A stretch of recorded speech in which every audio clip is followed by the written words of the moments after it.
Good day everyone, I'm Jenny B. Garcia and today I'll be discussing and demonstrating one of the essential components of infection control, the hand hygiene. Our hands are the most common pathways for the transmission of the harmful microorganism, and effective hand hygiene is simple yet powerful practice that can save lives.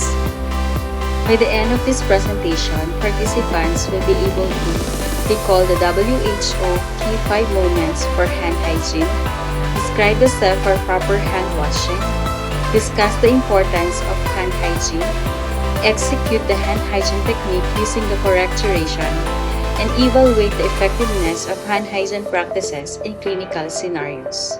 So what is hand hygiene? Hand hygiene is a single important measure in preventing the spread of infection in healthcare setting. Most healthcare-associated infections are transmitted through the hands of the healthcare workers. Even though we can always see the pathogens or the microorganism, they are often present and ready to transfer from one patient to another. So, let's discuss now the importance of hand hygiene. First, it's preventing the healthcare-associated infections. Healthcare-associated infections patients acquire while receiving treatment from another conditions, and hand hygiene is a primary way to prevent them. Many healthcare-associated infections caused by germs transmitted through the healthcare workers' hands. Effective hand washing can significantly reduce the transmission of the infections. Second, protecting patients. Clean hands prevent the transfer of harmful germs from healthcare environments of the patients to vulnerable individuals. These protections to particularly vitals with weakened immune systems or those undergoing invasive procedures.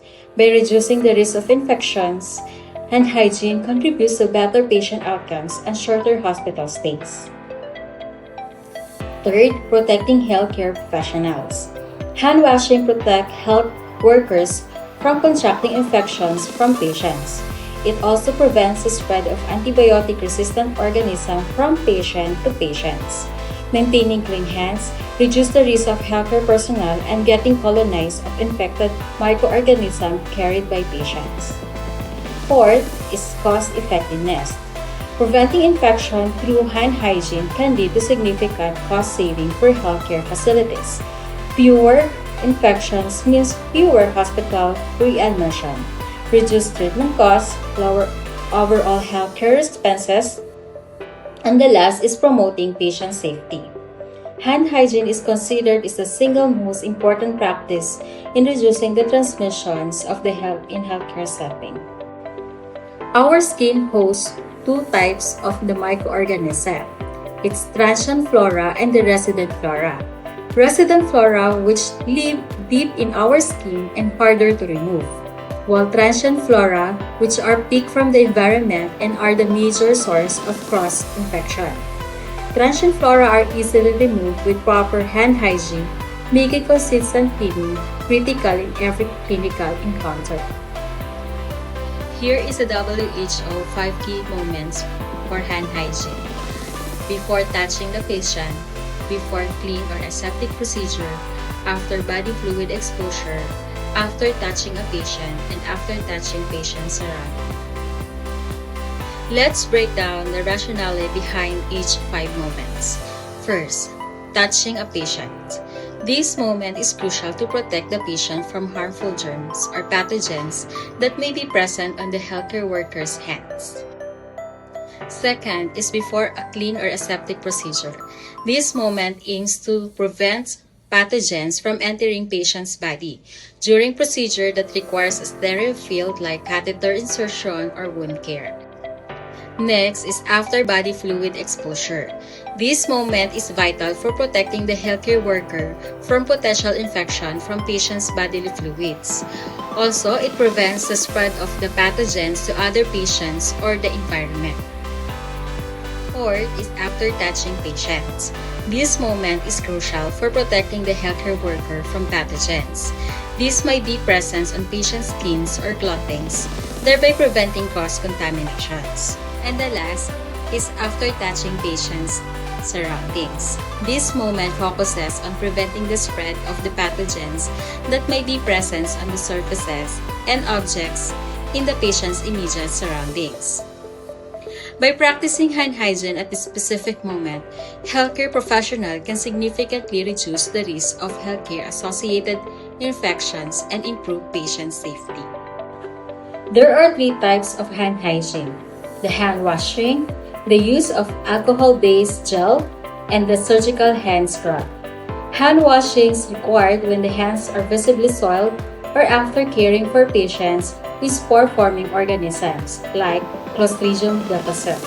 And hand rubbing with alcohol-based gels is effective when hands are not visibly soiled or dirty. And surgical hands or scrub is used before performing any surgical or invasive procedure to minimize the risk of surgical infections by reducing the number of microorganisms on the hands and the forearms of surgical teams. Hand washing techniques recommended duration is 40 to 60 seconds, and this technique ensures that we remove both visible and the invisible contaminants. While alcohol-based hand rub is used for the hands that are not visibly soiled, it is effective and convenient. Rub your hands together for 20 to 30 seconds until the product dries. It is fast, accessible, and kills most bacteria and viruses quickly. Surgical hand scrub. In surgical setting, hand hygiene goes farther. Surgical hand scrub involves thoroughly disinfecting hands and forearms using antimicrobial soap or alcohol rub. This should be done for 5 minutes before the first procedure of the day and 2 to 3 minutes before subsequent one. It significantly reduces the risk of surgical site infections. Before performing hand hygiene, it's important to ensure the necessary materials are prepared. These prevent delays and promote compliance with infection control standards. Here are the materials we need to prepare for hand hygiene: 70% alcohol-based hand rub or sanitizer, if performing hand washing, clean running water, antimicrobial soap or the plain soap, paper towel or hand dryer, waste bin, preferably with a foot pedal. Check that alcohol-based hand rub is not expired, soap dispenser are clean and functioning, there are enough paper towels available, waste bins are not overflowing, and water supply is clean and the temperature is comfortable. Always prepare the station before any patient's activity begins. A well-organized hand hygiene station supports safe and effective nursing practice. In doing hand washing, it is a must to remove worn jewelry before hand hygiene. Wet hands with water, then apply enough soap to cover all hand surface.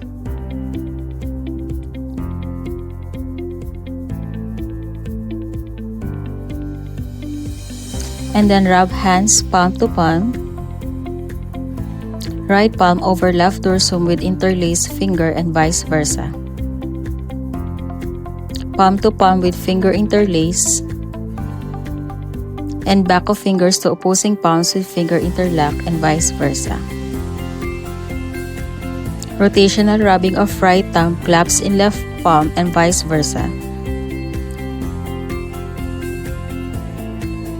And rotational rubbing backwards and forward with last finger at right hand in the palm and vice versa. Rinse hand with water and dry thoroughly with single towel.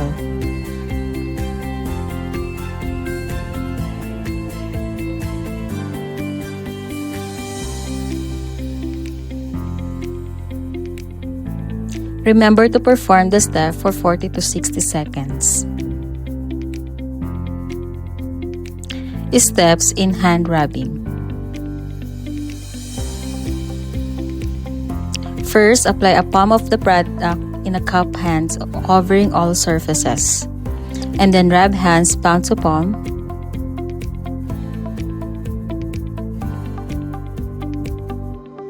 Then left palm over left dorsum with interlaced fingers and vice versa. Palm to palm with finger interlace. Back of fingers to opposing palms with finger interlocked. Rotational rubbing of left thumb and clasp in the right palm and vice versa.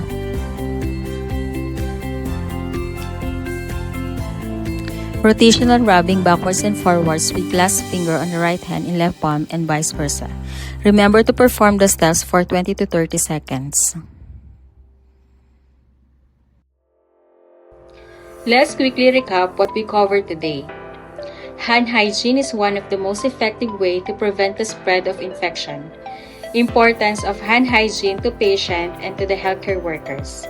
Remember the WHO 5 moments for hand hygiene: before and after patient contact, before aseptic test, after body fluid exposure, and after touching surrounding. Use of alcohol-based hand rub when hands are visibly soiled, and soap and water when they are. Follow the correct technique durations of 20 to 30 seconds for hand rub, 40 to 60 seconds for hand washing. And finally, avoid common mistakes like skipping areas or rushing the process. To conclude, hand hygiene is a powerful, evidence-based practice that protects both patients and healthcare workers. By following the correct steps at the right times, we prevent the spread of harmful pathogens and improve the patient's safety. That brings us to the end of these presentations. I hope this reinforced the importance of hand hygiene in our daily practice. Thank you for your participation.